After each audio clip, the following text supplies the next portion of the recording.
Good morning, everyone. I'm Mutsumi Wandera, Orange County Buddhist Church. I'm very, very happy to see all of you today, and thanks for coming to our first Dharma session, July 23. We do this summer session right after Obon Festival. We're going to do a 6 weeks, including today, until the end of August. So all the ministers and ministers' assistant rotate every Sunday and then give you a wonderful Dharma, a Summer Dharma, about 1 hour starting 10 o'clock until 11. And of course, the message part is recorded and then uploaded to OCBC YouTube. So you can see it anytime after, even you miss it in the Zoom session, you can see that a recorded message on YouTube. So today's title, my title is The Buddhism, How Our Mind Works. A little challenge to me is,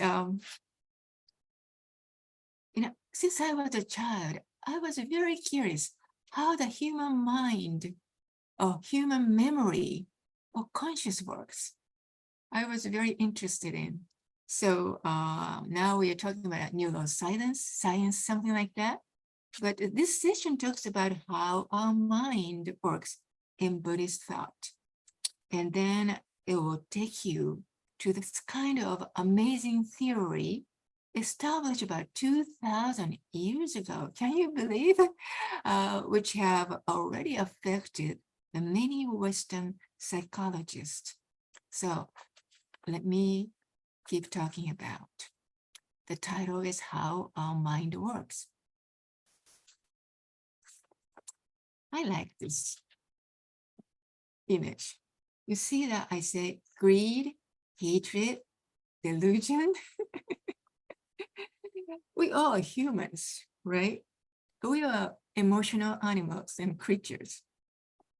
And then I feel sometimes happy, super happy if all the things works in my way. Sometimes I feel full of love, with a little bit compassion. I feel sad sometimes. I feel sometimes guilty, jealous. Of course, I'm human. And I laugh, or sometimes mad, and sometimes cry, and I feel tense. A lot of emotion, right? So particularly greed, hatred, delusion. Those are famous. We call it 3 poisons, 3 defilements, or Sanskrit word is klesha. So we call this klesha, greed, hatred, delusion, kind of not enlightened. Those are, we call ourselves bonno. We all have a bonno, kind of 3 defilements. We call it blind passion. We try to get rid of it.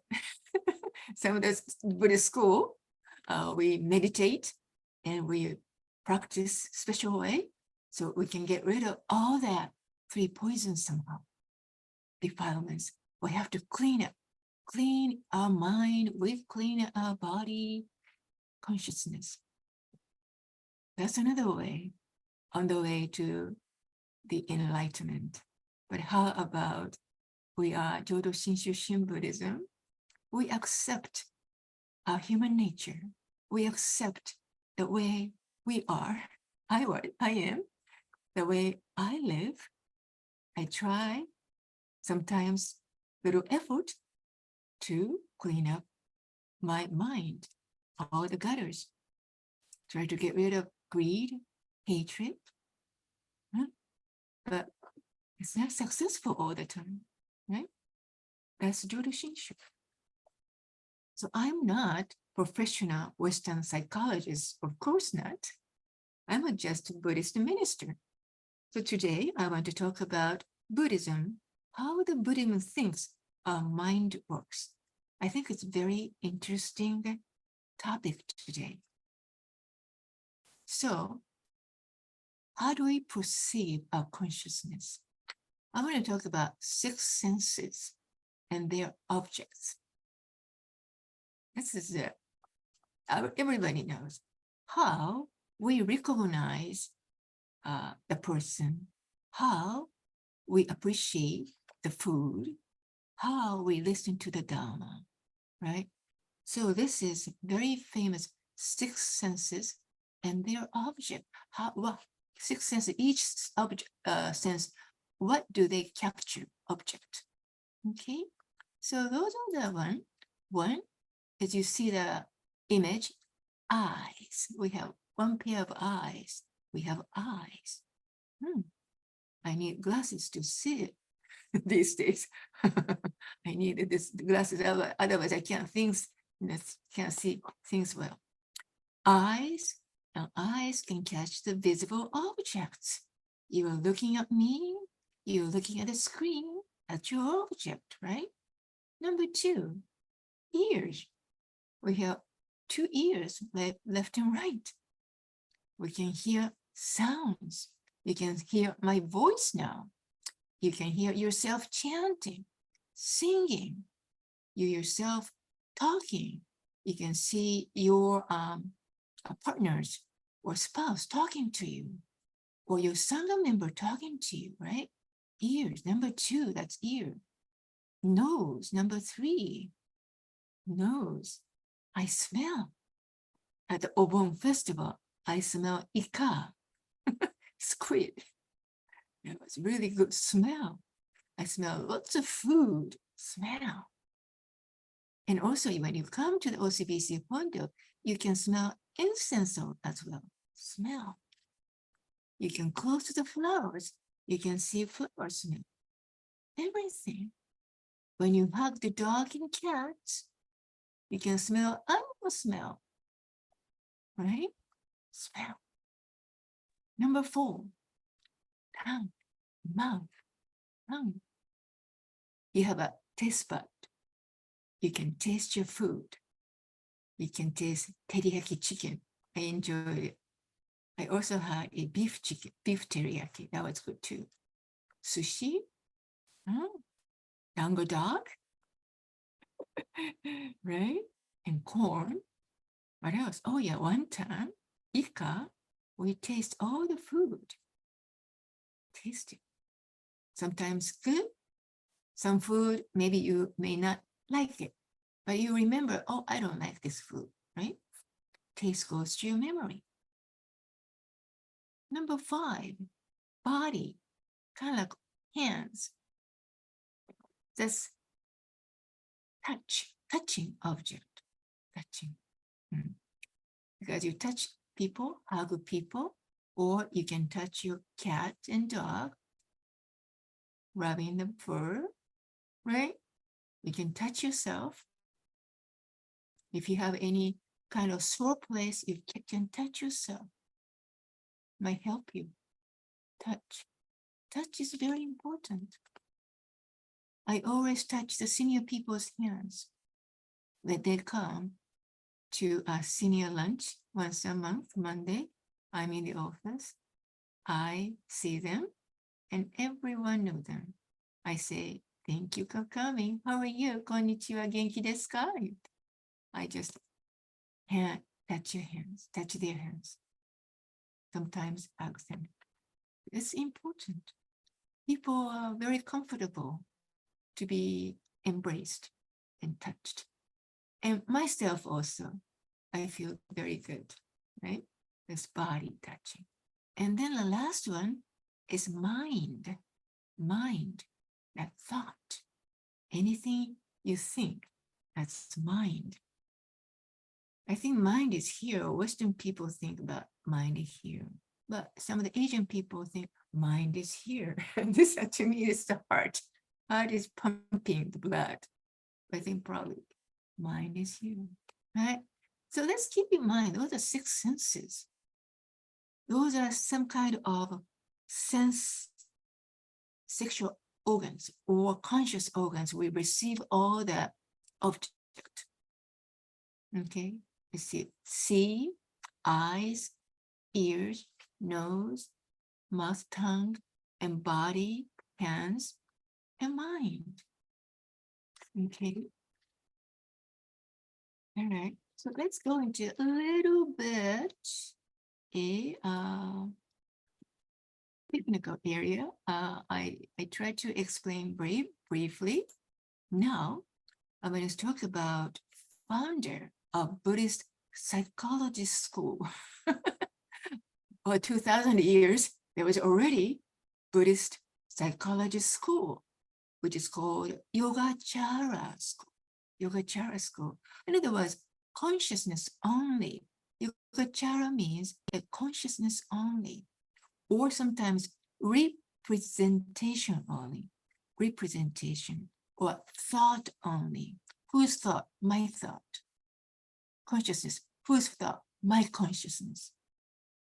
Okay, representation, whatever I see, that is the reflection of my mind. Hope you're getting it. Okay, okay. So this one is a founder of Yogacara, is usually attributed to a Sangha. Sometimes we call it Muchaku, a Sangha, and Vasubandhu is Sesshin, way back to 4th or 5th century in India. Can you believe so many years ago? Already those are, I would say, the Buddhist psychologists. Asanga and Vasubandhu are brothers. Asanga was elder brother, and then Vasubandhu younger brother. Vasubandhu is one of the Shinran Shonin 7 Pure Land Masters. As number 2, Vasubandhu in India. Okay, those are the 2 brothers, Asanga and Vasubandhu, are founders of Yogacara school, which is conscientious only school. And then most of its unique concept, this is a very unique concept, had been introduced at least a century earlier, which is about probably 2nd and 3rd century in India, in scriptures such as Sandhyana Moksha Sutra. So this is a little bit technical, okay? Sandhyana Moksha Sutra, as they say, as the beginning of a sutra. You know, like the video one.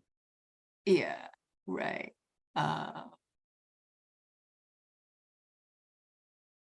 Implying the consciousness only school.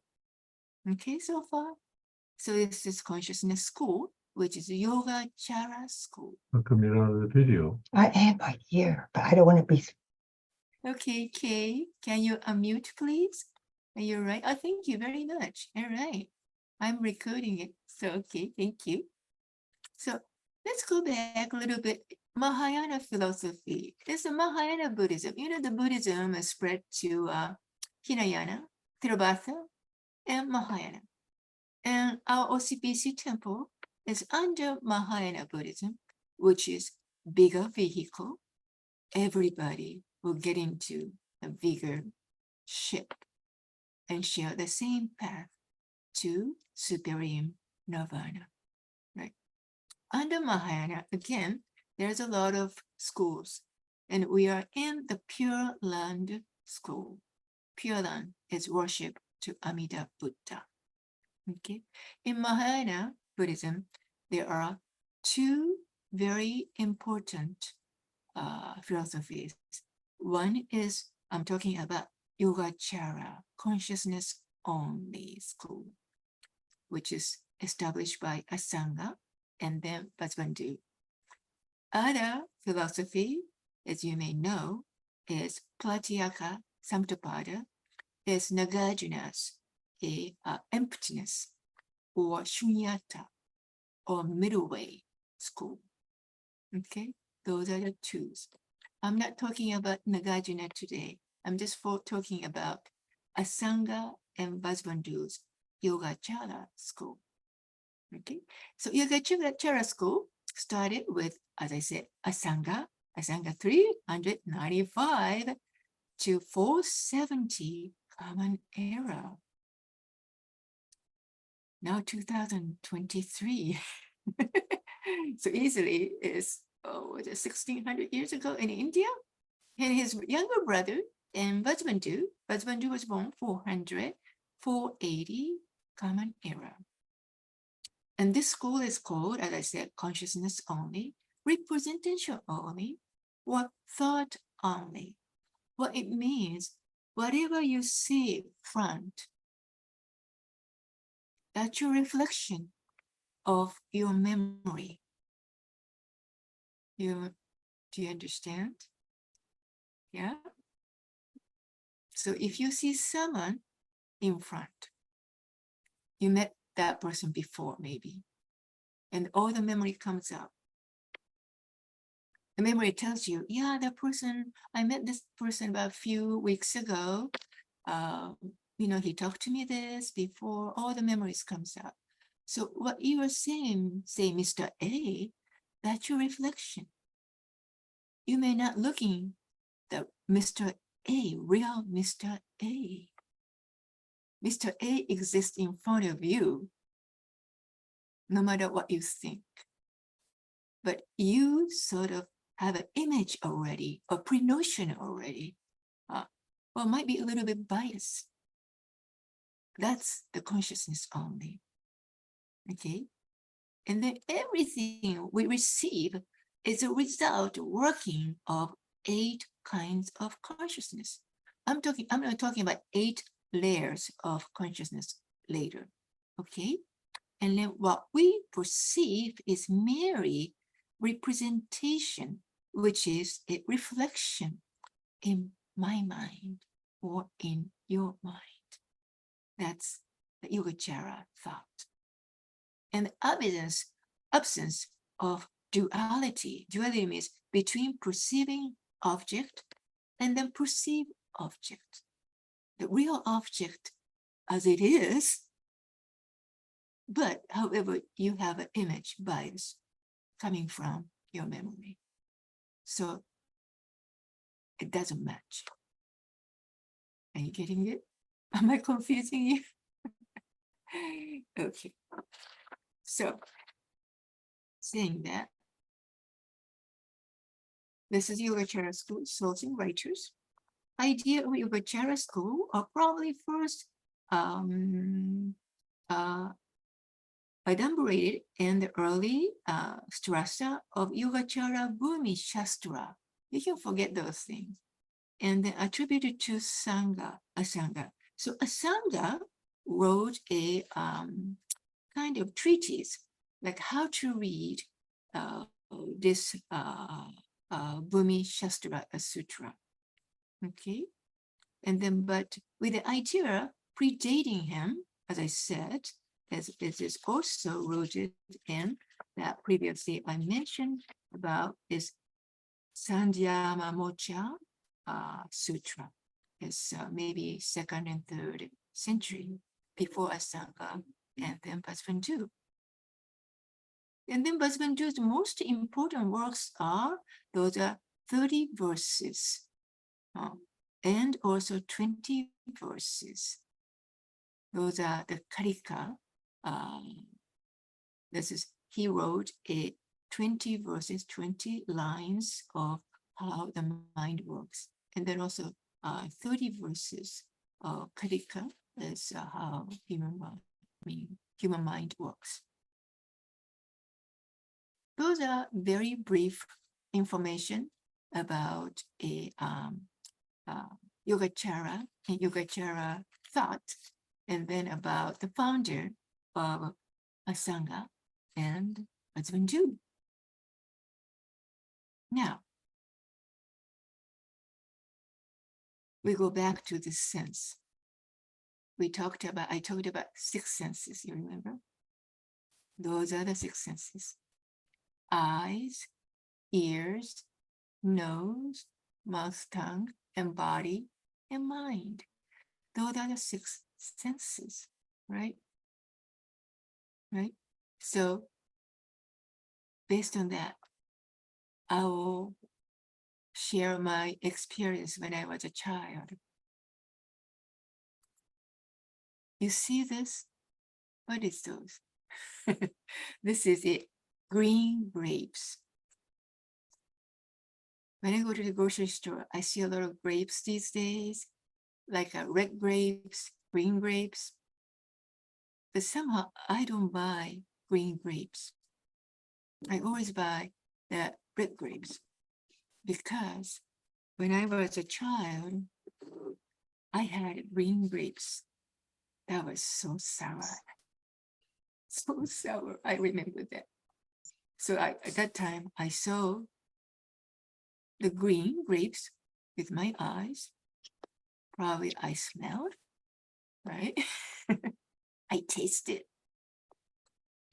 So sour. That's sweet. And I touched it, maybe. All right, what do you want me to do? Yes. Hello. Could you mute yourself, everyday Buddhist? I'm recording.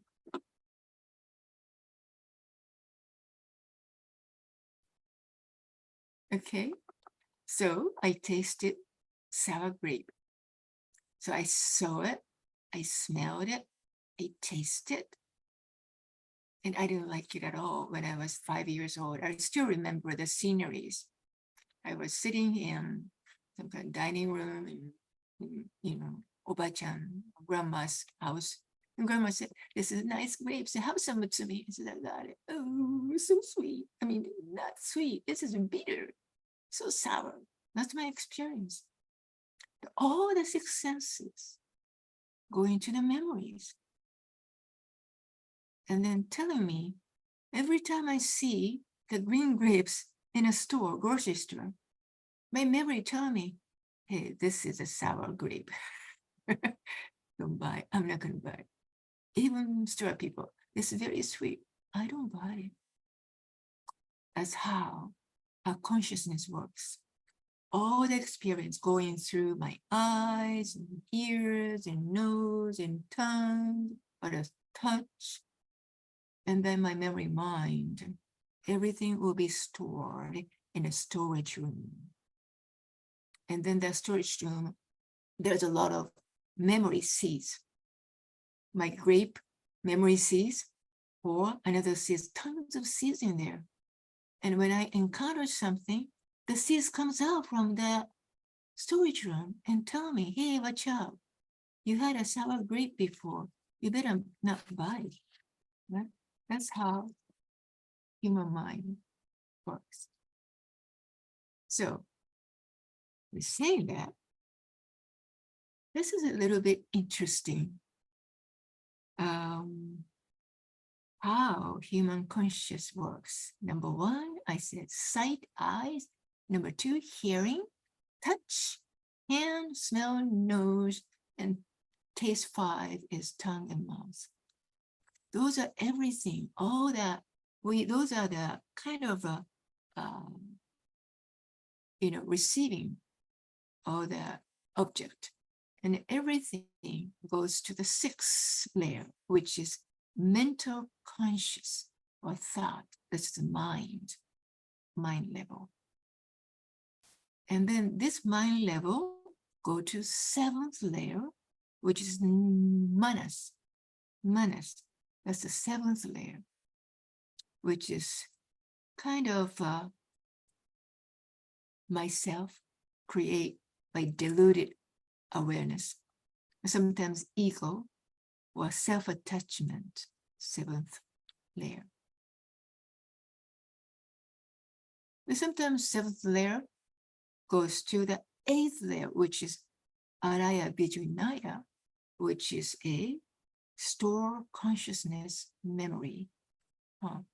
So everything goes to this is the eighth layer. It's sort of storage of memory or experience. Good or bad comes.